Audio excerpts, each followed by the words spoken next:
Abraham courait un grand danger du point de vue spirituel. Il se laissait diriger par son affection humaine pour Ishmaël. C'est pourquoi Dieu lui apparut pour la 8e fois et lui ordonna d'écouter sa femme, Sarah, car tout ce qu'elle disait était très important. Avoir fait la volonté de Dieu dans le passé ne prouve nullement que nous continuerons à agir de la même manière à l'avenir. À tout moment, il est possible de commettre une erreur. À mesure que nous avançons en âge, l'affection que nous portons à notre parenté et à nos amis augmente, et l'attachement à d'autres personnes est la cause pour laquelle beaucoup manquent de fidélité envers Dieu sur leurs vieux jours.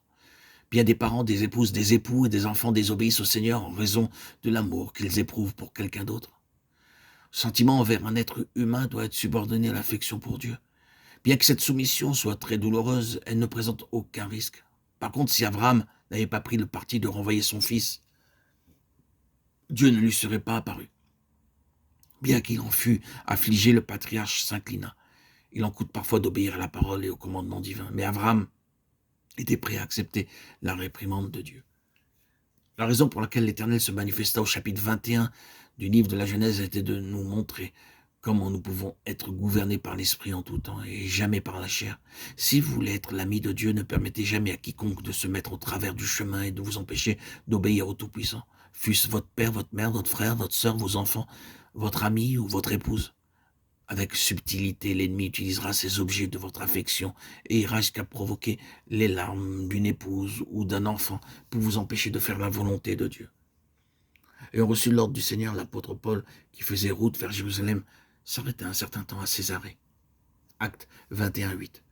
Le prophète Agabus vint vers Paul, dont il prit la ceinture et se lia les mains et les pieds, disant « Voici ce que déclare le Saint-Esprit. L'homme à qui appartient cette ceinture, les Juifs, le lieront de la même manière à Jérusalem et le livreront entre les mains des païens. » Acte 21:11.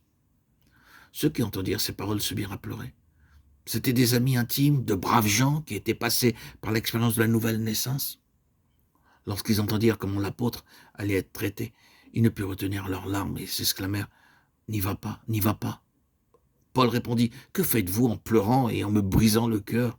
Je suis prêt non seulement à être lié, mais encore à mourir à Jérusalem pour le nom du Seigneur Jésus. » Il avait entendu distinctement l'ordre de Dieu et était sûr de la volonté du Seigneur.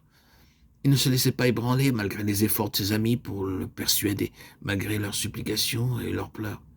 Y a-t-il beaucoup parmi nous qui seraient capables d'une telle fermeté, nous qui souffrons que les larmes des autres nous détournent de la volonté des autres, de la volonté de Dieu?